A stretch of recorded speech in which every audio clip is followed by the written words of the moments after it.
will never go away. It'll always be with me. And I think I saw somewhere the sadness is a reminder of how much. Just feel like, I did something right in life with him. He was supposed to grow old. He was supposed to watch his daughter walk across the stage at her graduation, to hold her hand on her wedding day, and to smile that warm, familiar smile that so many of us remember from TV. But Malcolm-Jamal Warner didn't get that future. Instead, he came home in a coffin.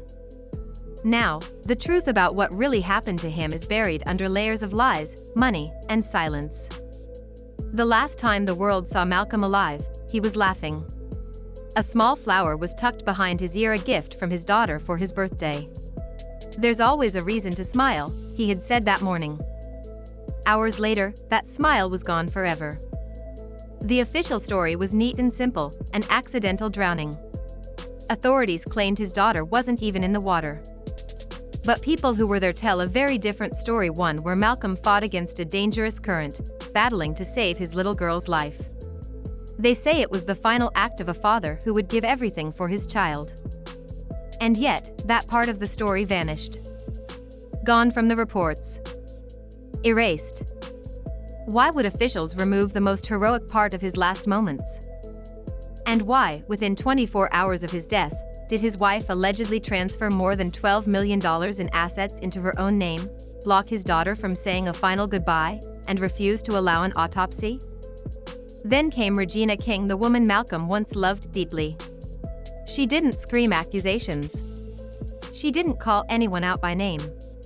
But the look in her eyes when she mourned him told a story all its own. Malcolm was more than just a TV actor. In his private life, he had been working on something big, something he called Theophilus. He also left behind an email that said, "If something happens to me, it wasn't an accident." The question now isn't how he died, it's why and who made sure the truth sank with him. The last day. It was July 20th, 2025, in Costa Rica, at a place called Cockles Beach. The sky was flawless, no clouds, just warm sunlight glistening over water that looked like liquid gold.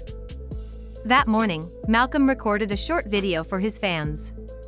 The flower from his daughter was still behind his ear. His laugh was easy, his voice calm. "There's always a reason to smile," he said into the camera. Hours later, they pulled his lifeless body from the ocean. The official statement was cold, clipped, and too perfect. Drowning. Daughter was not in the water. Strong current. No suspicion of foul play. But witnesses say that's not what happened.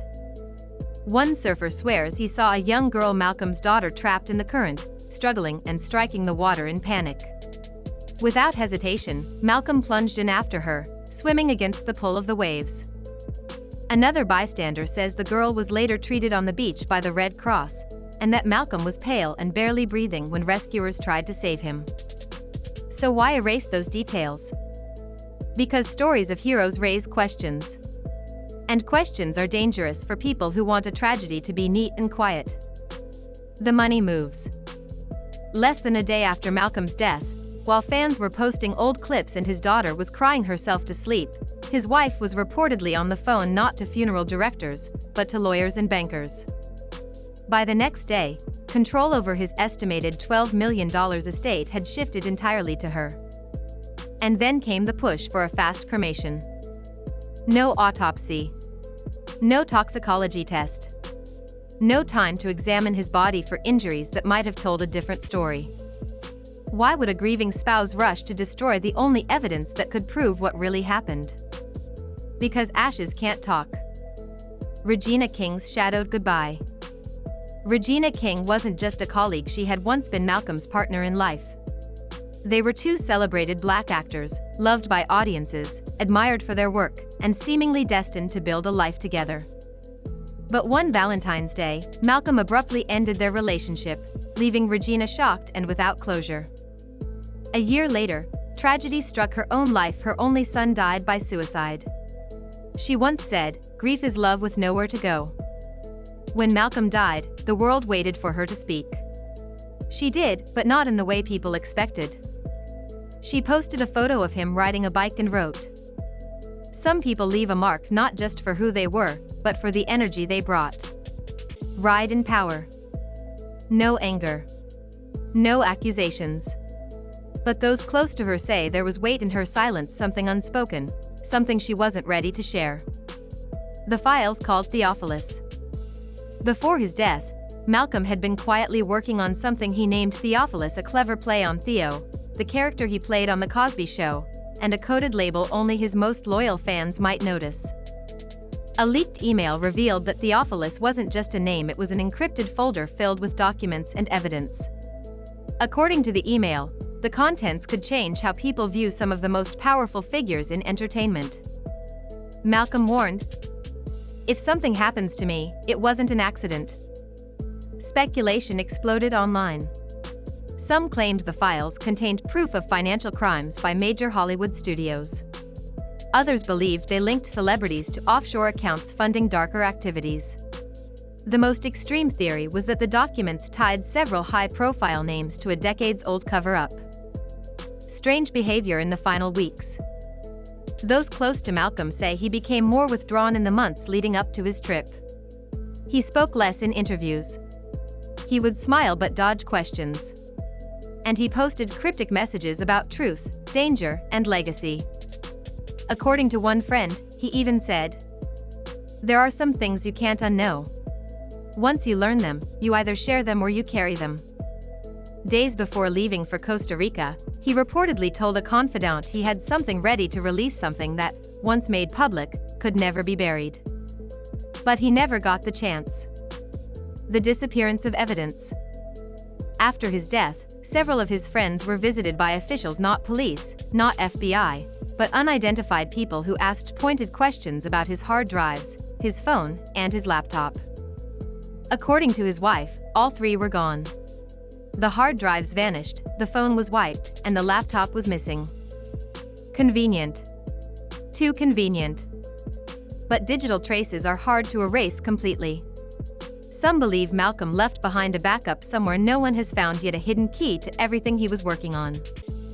If those files ever surface, this won't just be a story about a drowning. It will be about a silenced man who got too close to truths that powerful people didn't want exposed. The silence that speaks. Regina King may never tell the world what she really knows. Maybe she's protecting herself. Maybe she's protecting someone else. Or maybe she's just waiting for the moment when speaking out will matter most. But her silence is heavy, and the world can feel it. The real questions remain. What happened on that beach? Why was the truth scrubbed clean before the tide rolled out? And what was in those files that made Malcolm leave such a chilling warning? One thing is certain: too many coincidences surround his death. Too many witnesses were told to stay quiet. Too many details were erased. And until the truth comes out, the waves of Cockles Beach will keep hiding the secrets they swallowed that day. The fight for Malcolm's justice isn't just about emotion. It's about something much bigger, something dangerous. Because if they can erase him, they can erase anyone. The pattern is clear. A loved and respected figure dies unexpectedly. Money gets moved quickly. And somewhere in the background, there's always a whisper of something they were about to reveal before their life was cut short. The internet isn't letting this one disappear quietly. Old clips of Malcolm talking about injustice, corruption, and untold truths are flooding Twitter. On Reddit, people are piecing together timelines, comparing official reports to what witnesses actually saw. And on TikTok, videos of him celebrating his last birthday with his daughter, the flower in his hair, the smile on his face, are going viral. They're sweet. They're heartbreaking. Because everyone knows what came next. Regina King has stayed silent since her tribute. Maybe she's protecting herself. Maybe she's waiting for the right moment. Or maybe she's holding on to a piece of this puzzle that the public hasn't seen yet. But let's be clear, this silence isn't peaceful. It's the silence of fear. Fear of what those files contain. Fear of the fallout if even one page is exposed. Fear of what happens when the first domino falls and everything starts to collapse. And don't think this is over. truth has a way of coming back, just like the tide. Bodies, lies, secrets, they all wash ashore eventually. If Theophilus ever comes fully to light, the world won't be ready for what it uncovers. The cracks in the story keep growing. The more the official story is pushed, the more people notice its flaws. By the third week after his death, the hashtag for justice had millions of views. People weren't just mourning anymore, they were investigating. Leaked screenshots from private group chats surfaced. They mentioned shaky cell phone footage from that day, footage showing Malcolm in the water, holding his daughter as she clung to him before a wave swallowed them both. So where is that video? No one knows. One witness claims investigators took their phone right there on the beach and never gave it back. Another says they were told to stay quiet for the sake of the family, or maybe to protect someone entirely different. That's what makes this case so strange. The deeper you dig, the more staged the timeline feels. We know Malcolm was alive when they pulled him from the water. We know medical help was delayed. We know his wife's lawyers were working faster than any grieving spouse should. We know Theophilus exists. But last week, something happened that no one saw coming. The anonymous leak. A major journalist received an anonymous email. No name. No message. Just a link. Inside the link was a single, heavily watermarked PDF titled Theophilus, Part 1. It wasn't the full folder, but it was enough to send chills through anyone who saw it. The first page listed dates, names, and meeting locations. The next showed email exchanges between high-ranking entertainment executives discussing damage control and containment strategies for an unnamed actor. One of the names in those emails? It belonged to someone who was on that very beach the day Malcolm died. Coincidence? Not a chance. The account that sent the PDF vanished before it could be traced. But it was already too late. The file had started circulating in underground forums. And here's the thing about the internet: once something is posted, it never truly disappears. The message behind the murder. The theory is shifting now. People are starting to believe that silencing Malcolm wasn't the only purpose. This was a warning, a message to anyone else thinking about speaking out. And when you look closely, you see the pattern. Different names. Different details. But the same tragic ending. The video that broke millions of hearts. Then came a gut punch no one was ready for. A family friend shared a short, silent video of Malcolm's 8-year-old daughter. She was sitting on a couch, holding the same flower she had given her dad in that last video. She didn't say a word. She didn't have to. The image alone shattered millions of hearts. Within 24 hours, the video had 20 million views. Comments poured in. Her eyes say everything. They'll never let her tell the truth. The security guard speaks. And then another voice broke through the noise. A man claiming to be part of Malcolm's former security team came forward. His voice was calm and steady, but he didn't reveal his identity. He said that in the final months of his life, Malcolm had been worried. Not about overzealous fans. About people who didn't want to be seen. According to him, Malcolm had said, "If something happens to me on a trip, it won't be an accident." Those words matched the exact warning in the leaked email. The missing piece. Now, the puzzle feels almost complete. If the partial leak is real, and if the rest of Theophilus is out there, it could expose decades of hidden crimes, secret deals, and scandals involving some of the biggest names in entertainment and politics. That's why the push to move on is so strong. That's why they want this story to fade. Because if we forget, they win. But we won't forget. Every time someone posts Malcolm's final video with his daughter, the story stays alive. Every Reddit thread, every tweet, every shared clip, it's another crack in the wall they built to keep the truth buried. They fear that. Not the files themselves, but the people demanding to see them. Because once enough people demand answers, someone will break. Someone will confirm what we already feel in our gut, that this was no accident. And when that happens, the names in Theophilus won't just be whispers. They'll be front-page headlines. Until that day comes.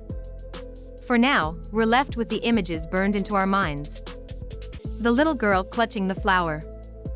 The smile Malcolm wore that morning. The chilling thought that somewhere, someone is sleeping peacefully tonight because they think they got away with it. But they didn't. Justice doesn't disappear. Sometimes it comes fast. Sometimes it comes slow. But it always comes. Here's where you come in. If you've stayed with me this far, don't let this story die here. If you've felt even a fraction of the heartbreak, if you believe the truth matters, help keep Malcolm's name alive. Comment justice for Malcolm below so everyone scrolling past can see it and wonder why so many of us refuse to let go. Share this story. Tell your friends. Post it. Message it. Tag someone. Think of his daughter. Think of the flower she put in his hair just hours before he died. Think of the warning he left behind. And remember his words. If something happens to me, it wasn't an accident. We can't bring him back. But we can make sure his story isn't buried with him. We can make sure his name is remembered not for the lies they told about his death, but for the truth he fought to protect. So don't go quiet. Don't scroll away. Be part of the voice that's too loud to silence. Justice for Malcolm. Justice for the voices they tried to erase. Because until the truth is revealed, this isn't over.